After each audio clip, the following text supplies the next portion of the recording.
Hi, this is Hans from Jazzmaster Tracks, and I'm gonna give a little tour of the Jazzmaster Tracks app. Opening the app, you immediately arrive on the album selector and you can swipe to the different albums already released. Selecting a song will load the song and open it in the main window. On the main view you find everything you need to use the app as a play-along. Here you will see the different parts that reflect the musical structure of the song. When you push play, it will just start from the beginning, but you can also select parts. When you select a part, it turns on the loop off mode, which is blue, and it only has a left locator. Tap again will activate the loop on mode, which is yellow and has a left and right locator, and it will loop between the left and the right locator. In this case, a perfect loop of 2 choruses with the vibes comping. Tap again to return to the loop off mode. The left locator can be used as a locator. If you push play, it will start playing from there. When in play mode, it will immediately play when you moved the locators.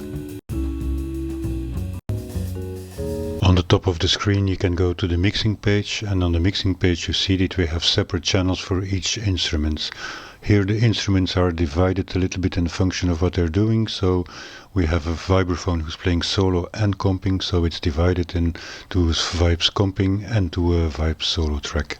Here we can mute instruments, put instruments in solo, adjust the volume.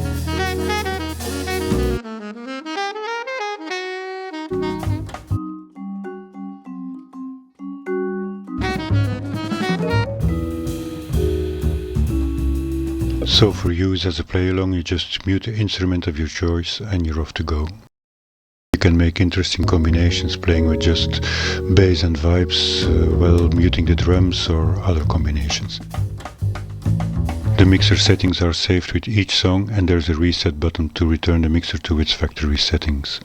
Furthermore, you will find an equalizer with the low, mid and high shelf. Just double click to reset. You also find the vary speed.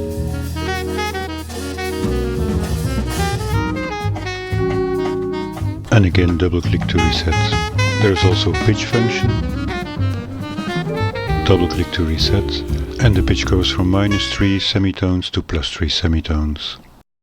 What else do we find on the main view? There is also a skip part function. So in this case there's a solo bass and you're a saxophone player and you want to play from the beginning to the end, so you could skip the bass part.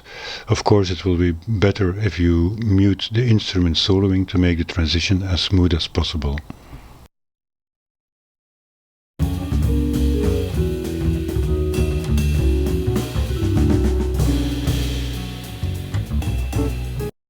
Tap to reactivate the part. The transport buttons play will start from the locator, and there's also a play from start, so if you selected the loop it will play from start and it will keep looping. There is also a pre-roll function, so if you activate for instance the pre-roll on 4 seconds, it will start 4 seconds before the left locator when you push play.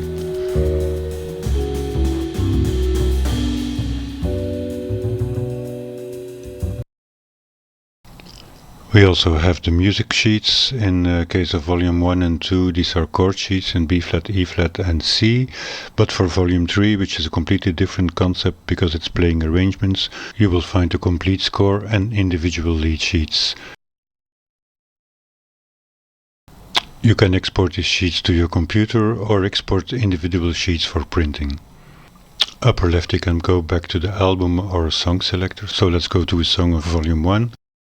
Selecting a part shows you another button which takes you into the zoom view, and the zoom view is what you will mainly using for transcribing.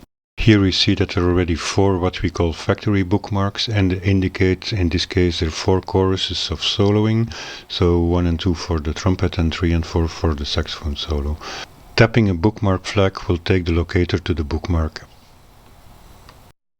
The waveform will be by default set to drums, but you can select the waveform to C. So for instance here we want to do the trumpet, so we will put the waveform into trumpet. Let's open the mixer and put the trumpet into solo mode. And we can use the fast zoom buttons or pinch on the screen to zoom in on the waveforms. While playing we can add bookmarks for marking the different phrases of the solo.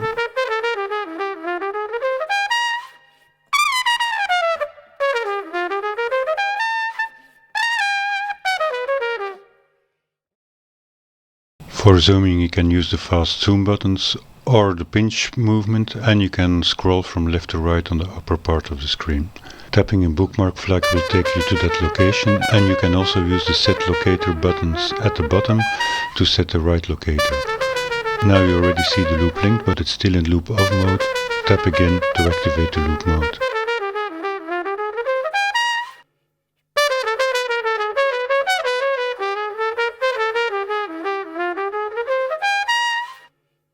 A handy feature is also the play once, so it will play from the left to the right locator.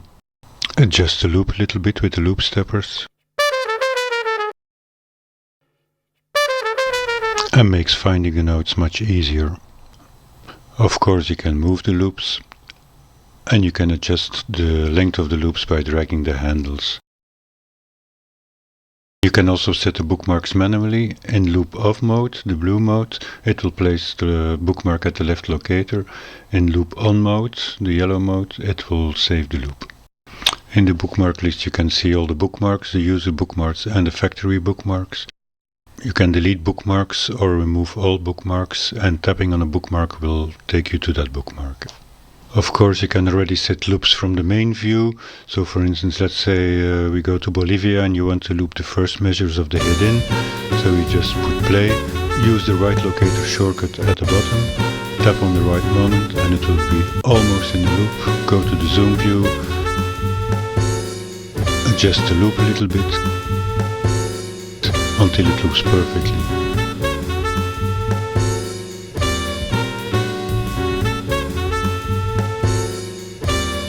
And a tip, sometimes it's easier on another waveform to really look for the perfect loop, and the bass is in many occasions a very good candidate to see where the beats are. A little sidestep for Volume 3, whereas Volume 1 and 2 are mainly all about improvisation, playing standards and transcribing solos. Volume 3 is much more on reading written charts. It's playing arrangements, being part of an ensemble. So here we make much more use of factory bookmarks, indicating the measures as they are on the sheets. This makes it easy to find your way around the score. Tapping a bookmark number, so a measure you want to play, then the pre-roll comes in very handy. You put it on a couple of seconds before the time to grab your instrument, and then you can play.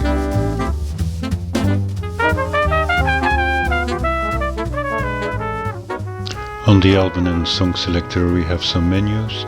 So we have show in Apple Music or so in Spotify, so we can pre-listen to the music on Spotify or Apple.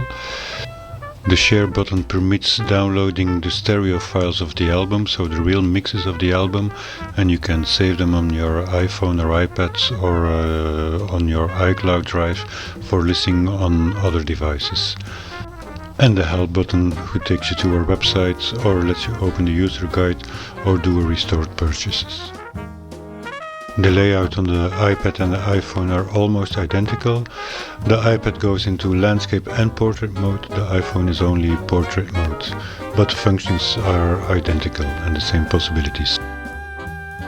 For Android, all the same functions, all the same screens. The look is a little bit different because of Android specifications, but the program works identical, so on all phones and all tablets. So that's it. So I hope you enjoy playing around with the app and enjoy the music, and stay tuned for more to come.